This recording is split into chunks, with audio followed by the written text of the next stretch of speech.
Good morning, everybody. It's Laura, and I have mail from my friend Norma in Canada. So we're going to open this and see what's in here. I'm going to keep her address and everything private. So I'm going to turn you guys around and face you down, and I will give you an update on my health. Or maybe I'll just do it this way. I don't care. I don't care. So let's get this open. Oh. And of course, I always look and see if there's anything private before I read it. Open. And it says, thinking of you. Look at the card. Look at the little lampshade. That is so cool. The little coffee cup, or the pile of books. It's like raised. That is so cute.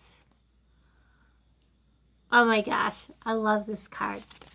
So let me open it. Oh my goodness. There's a thing to hang up in my car. And it is pumpkin cinnamon swirl. Oh my gosh. She knows me. I can't wait to hang this up. It smells so delicious.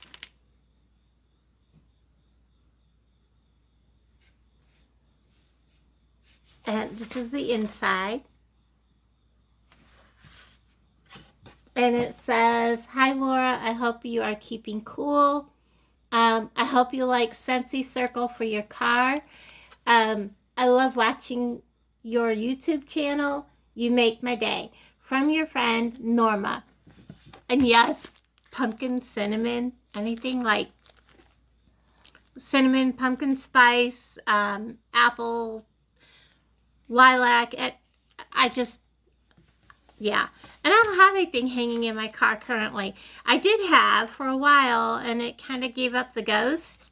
And I haven't bought anything to put back in its place. So, perfect timing. Thank you so much, Norma. I really appreciate the card. I love that lamp. That is so cool.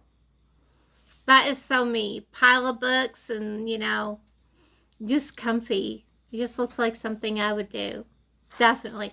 And thank you so much, Norma. I love getting cards and mail and stuff like that. And yes, I still have my P.O Box. And my phone, it's sliding. And everybody down near here is getting a cold. Just a common cold. Out of the blue. Just a really bad cold with like a respiratory infection. And it's not the icky word.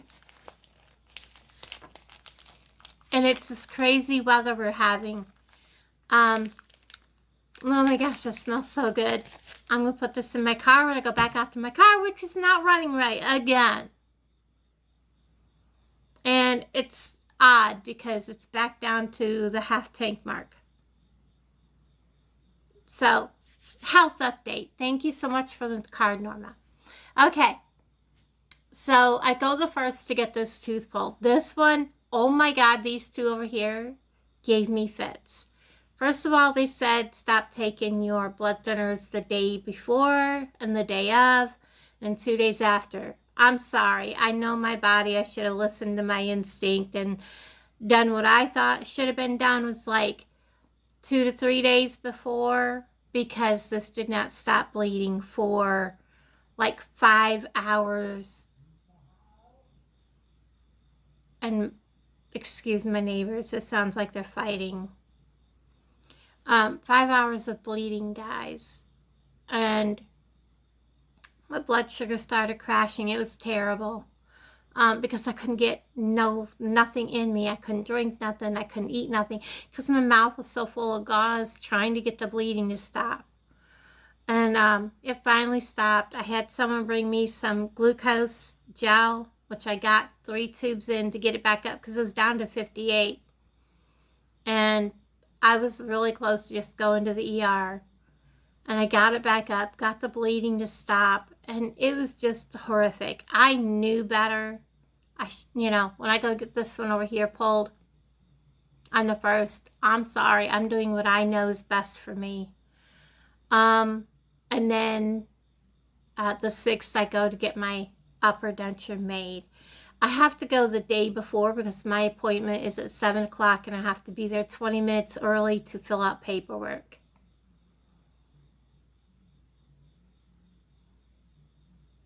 And it is a 2-hour drive one way to Mount Vernon. So I have to pay for a hotel room for 2 people and then, you know, buy his meals. So there's an extra $100+ plus gas, and so my $250 plus another $150, so minimum $400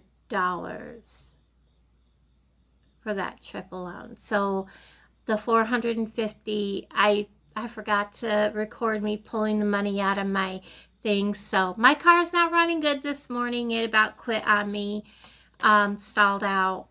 I'm going to put what little bit of money I got left in the gas tank, like $6 left on my card. I'm going to put that in the gas tank, and I'm going to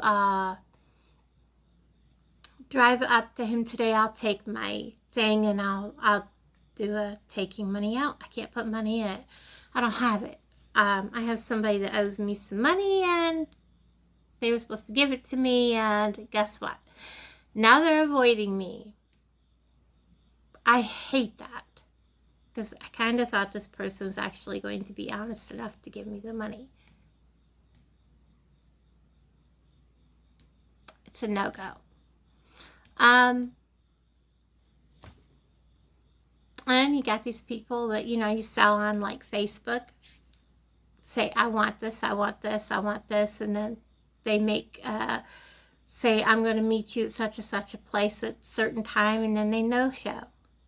So that's discouraging when that happens. Now I'm trying to remember what else I had to say. The other part of my health, and the dental thing.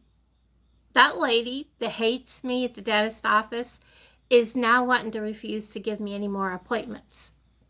Keeps saying I'm on a waiting list.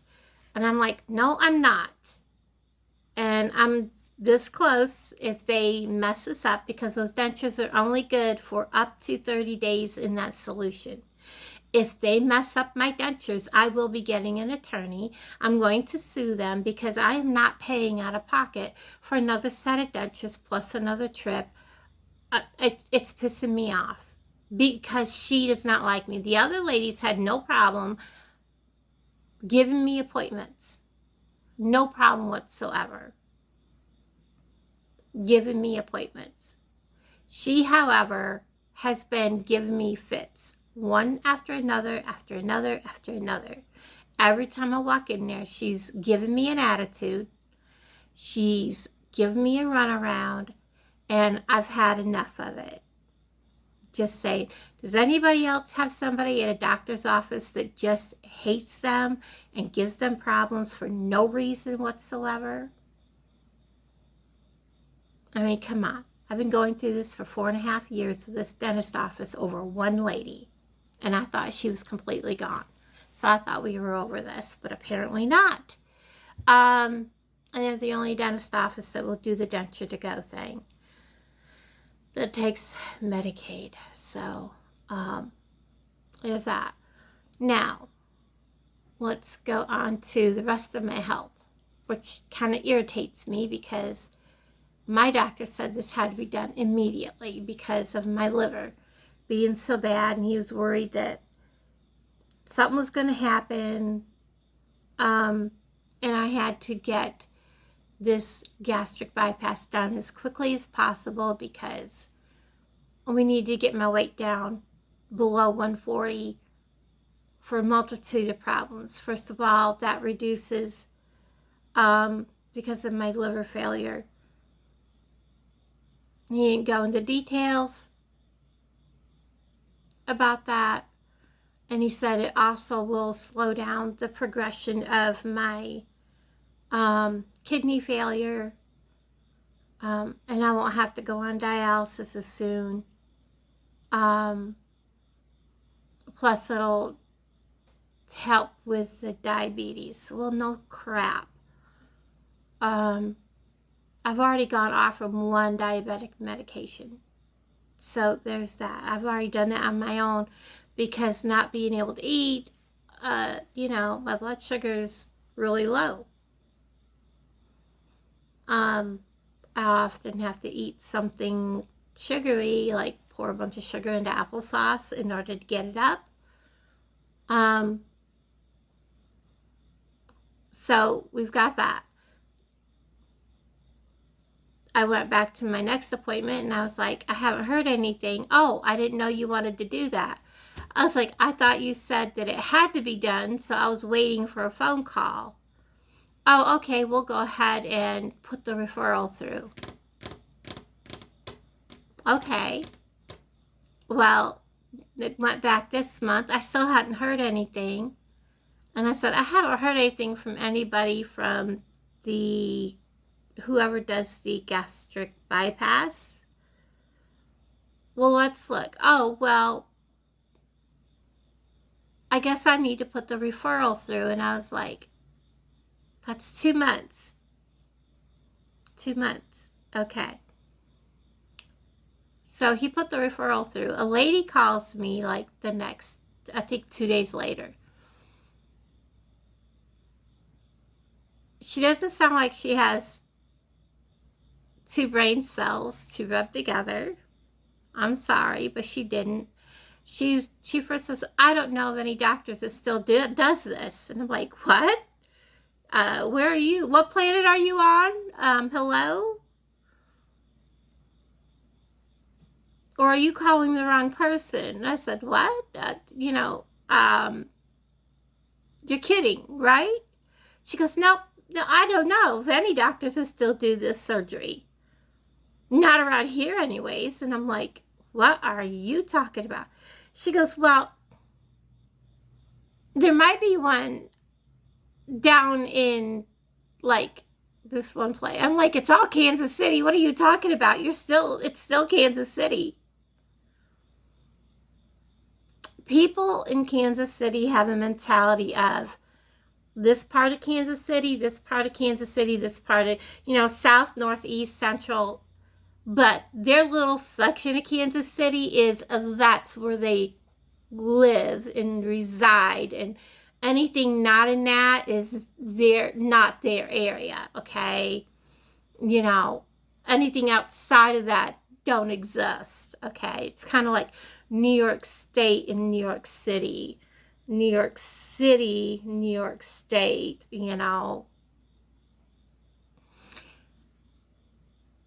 I finally she says, well, you need to call your doctors and find out what they want to do. Well, I did. I tried to reach out to the lady that does the scheduling, which I found out has anything to do with office. The referral goes to a lady that handles the referrals. So she knows nothing about what's really going on with my health.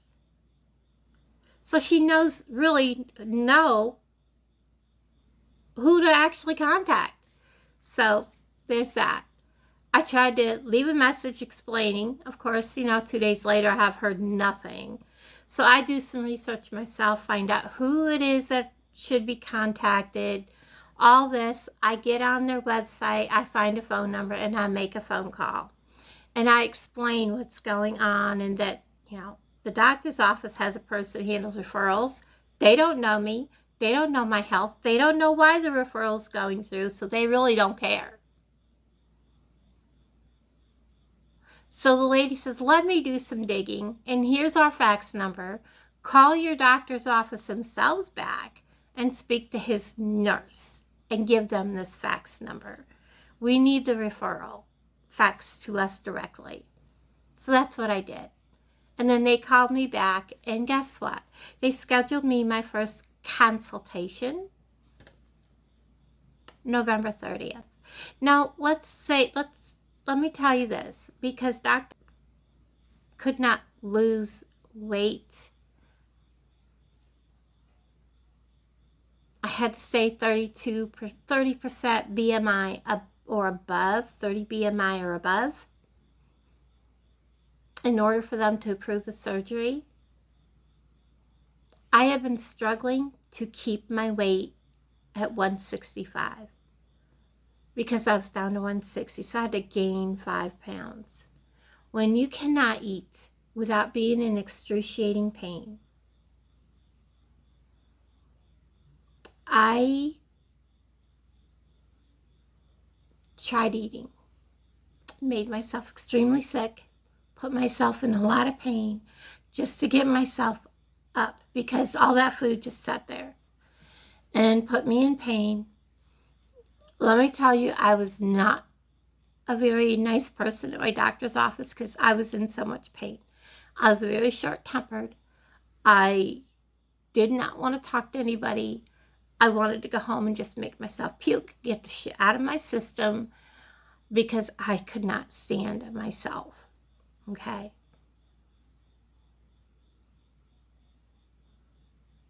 Anyways, I turned around and that's what I've been doing. So their website says 27 BMI. So there's that. But when you figure he wants me down to 140 or less, okay? I'm losing about 10 pounds a month because I'm not eating. I've already gone 2 months. 2 months of waiting. This past month, I struggled to keep myself not losing weight and eating and putting myself in a lot of pain to not lose weight. I could have been down to 150. Okay? That is 10 pounds from where he wanted me. Okay? I'm currently at 163 this morning. Guess what, guys? I'm not waiting 3 months. November 30th is my appointment. November 30th, 3 months from now. I'm not waiting 3 months and fighting for 3 months to keep my weight at like 160. Guess what? Screw that appointment. Screw this, even though it would help me not be in pain with gastroparesis and it would do a whole plethora of other things. Guess what? I'm just going to lose the weight myself because I'm already losing massive amounts of weight. I don't need the surgery to do that. If the only reason I need the surgery is to lose weight, to get my kidney and liver back on track, then why go through the surgery to do that when I'm already losing massive amounts of weight? Does it make sense? Help me make this make sense, because it doesn't to me. If I'm already losing a ton of weight, why put myself through that danger when I am susceptible to strokes and all these other things? Why would anybody want to put me under for any reason at all?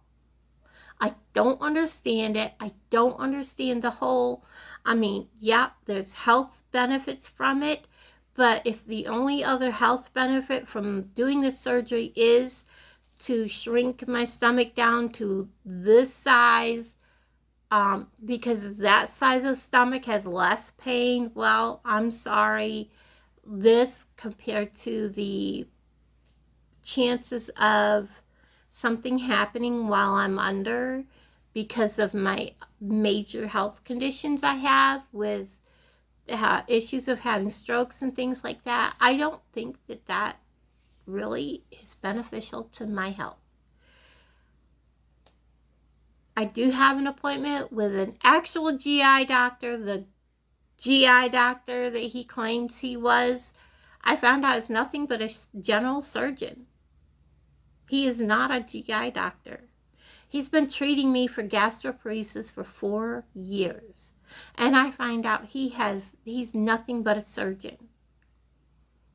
I actually see a GI doctor the first. Well, I see him at 2 o'clock and go get this tooth pulled at 4:45. So I've got a lot of questions for him come the 1st. So there will be another health update when I speak to him. But everybody, I do have my cash tag down below if you would like to help with any of my expenses, whether it be coffee, gas, or anything like that. It is down below. And it's greatly appreciated. I almost feel like by not doing the doing the gastric bypass and making that choice of not doing it is lifting a lot off my shoulders, because